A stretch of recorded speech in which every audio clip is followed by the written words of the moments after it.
안녕하십니까. 리나쌤과 시스템 사고 보객이 102번째 시작해 보겠습니다. 네, 오랜만에 직접 이렇게 영상 녹화를 하게 되었습니다. 네, 오늘은 인과 지도냐, 인과 순환 지도냐에 대해서 말씀을 드려볼게요. 어, 어떤 분들은 인과 지도라고 이렇게 간단하게 말씀을 하시기도 하고, 그런데 저는 인과 순환지도, 그 순환이라는 말을 꼭 넣고 싶습니다.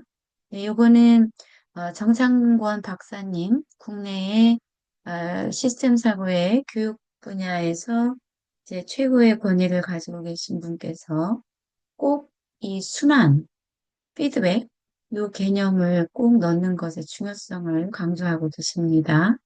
네, 그래서 저도 그 영향을 받았습니다. 네, 왼쪽에 카슬롭 다이어그램, 인과순환 지도는 제가, 한 달 좀 전이네요.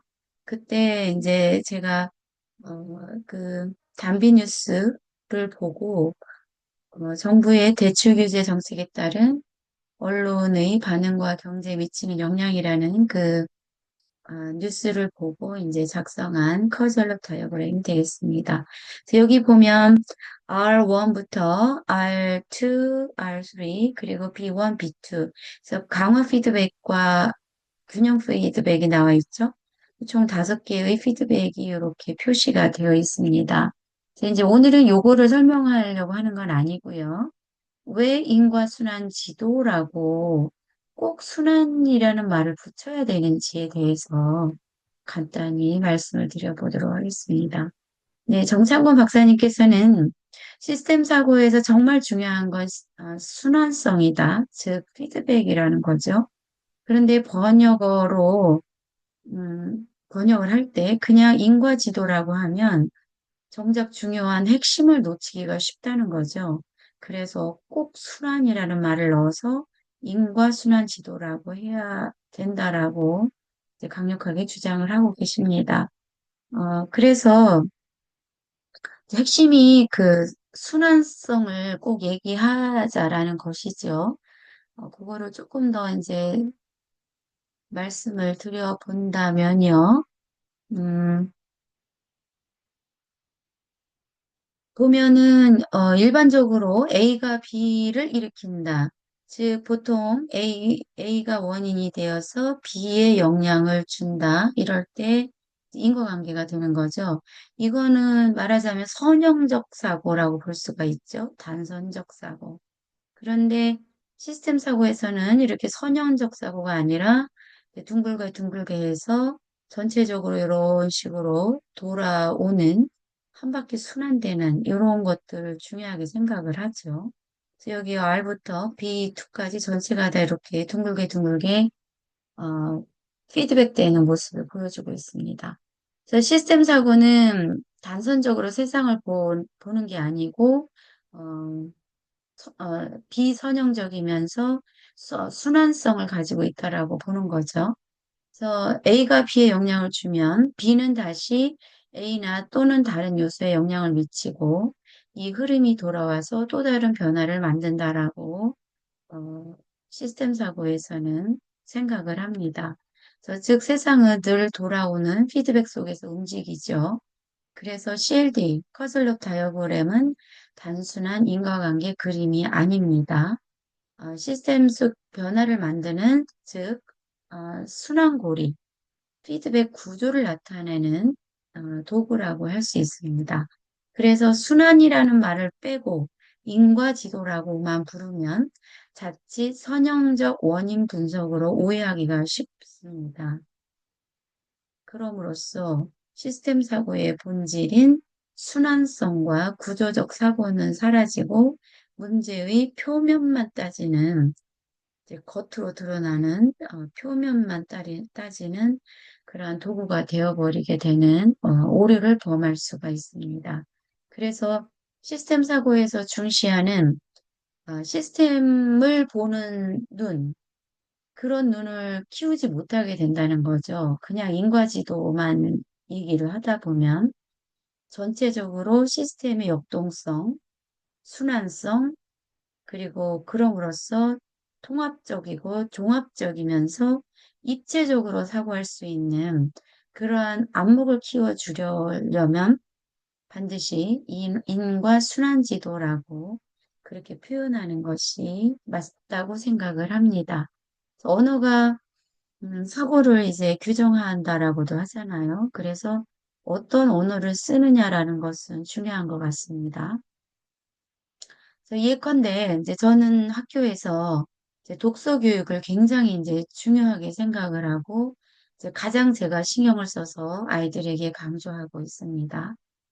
초등에서 특히 독서 교육을 강조하고 이 독서 습관화는 그 아이의 성장에 굉장히 중요한 역할을 하고 평생에 걸쳐서 아이의 그 생활 습관, 전체적인 가치관 형성에 가장 중요한 영향을 미친다고 이제 저는 그렇게 생각을 합니다.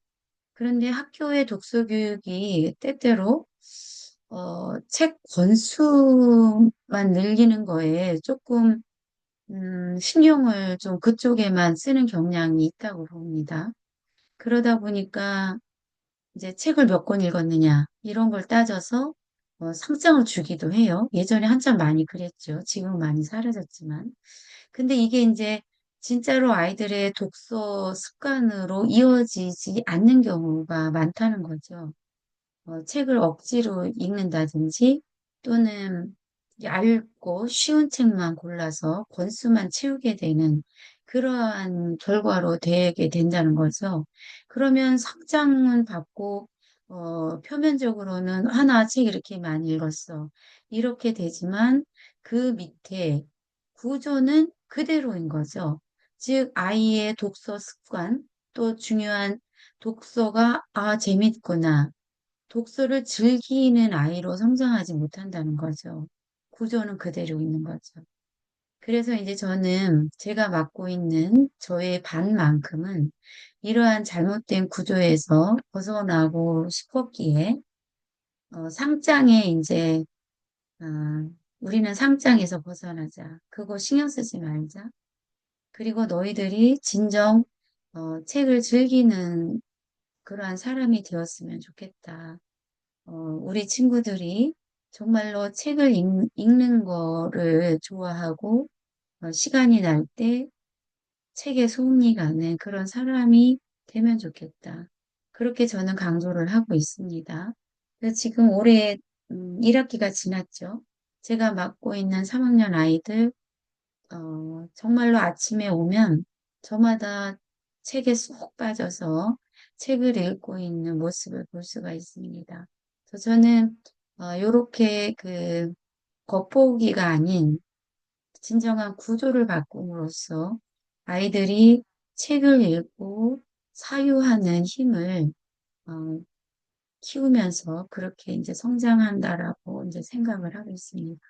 그래서 이런 것이 바로 시스템 사고가 말하는 이제 순환고리를 원하는 방향으로 새롭게 만드는 그러한 것이라고 생각을 합니다. 그래서 이제 그 인과지도가 아니라 이제 결론적으로요. 어, 인과순환지도라고 해야 되는 것은 문제의 표면만 보는 것이 아니라 보이지 않는 순환과 구조까지 꼭 들여다보아야 할 필요가 있고 이름 하나에도 그 언어가 가지는 힘이 있죠. 정신이 있고요. 그래서 꼭 순환성, 아이들의 어, 독서 습관이 아이들의 그 구조적인 변화, 그래서 결국 원하는 독서 습관을 아이들이 갖게끔 하는 그러한 것과 연관을 지을 수 있다. 그러한 측면에서 말씀을 드려보았습니다.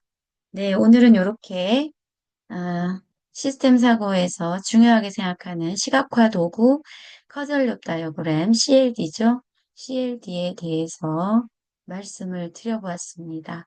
네, 시청해 주셔서 감사합니다. 이상 마치겠습니다.